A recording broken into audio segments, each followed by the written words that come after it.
Ay mga farmers, magandang araw sa ating lahat mga farmers. Welcome naman muli sa ating YouTube channel. Ang video natin ngayon mga farmers, ibahagi ko sa inyo yung ginagamit kong bacterial flushing at probiotics.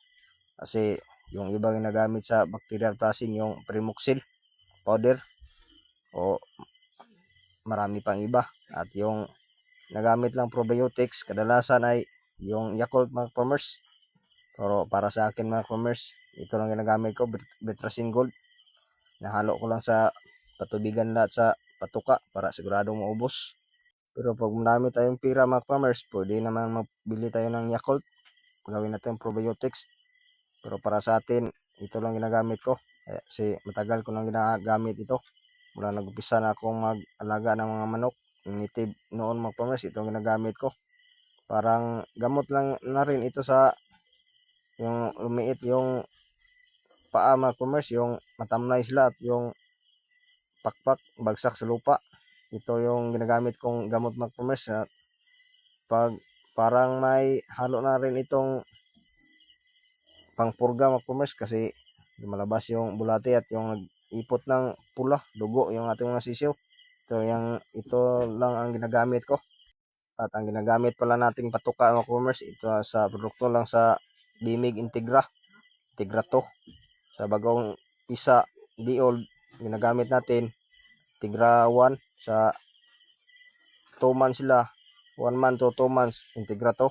At binabasa lang natin yung patuka mga farmers at tinaluan natin ng Betracin Gold para mas maganda yung katawan lang mga farmers. Sa Integra mga farmers, may halo din itong probiotics. At subok ko na rin itong Betracin Gold mga farmers at yung patuka nating Integra.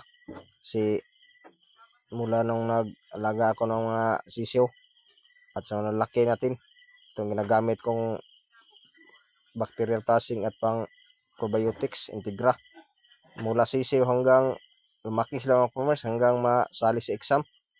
Ito lang pa lagay ko sa patukan lahat sa patubigan. Kagandahan kasi sa Betracin Gold mga farmers ay vitamin E.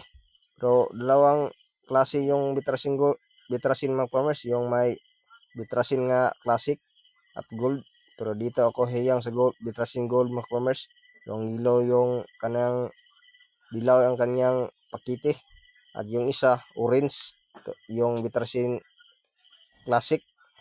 So ngayon mga farmers, bibigay na tayo ng patuka sa ating mga sisiw. Ito nakikita niyo mga farmers, 1 month old na ito, mahigit, laki na. Ito lang maintenance, vitamins at probiotics at bacterial flushing. Betracin Gold lang talaga mga farmers, wala na tayong ibang ginagamit. At maraming salamat sa panonood mga farmers. Yan lang muna ang video natin at sana may nakuha kayong idea sa konti nating mga video at sa ating topic ngayon. Maraming salamat sa iyong suporta mga farmers at sa mga followers na ay subscriber ako mga Bisaya da. Salamat sa inyo ha. Kung nagustuhan niyo ating video mga farmers, subscribe sa ating YouTube channel at pindot na rin sa ating notification bell para updated kayo sa mga susunod natin mga video. Maraming salamat po.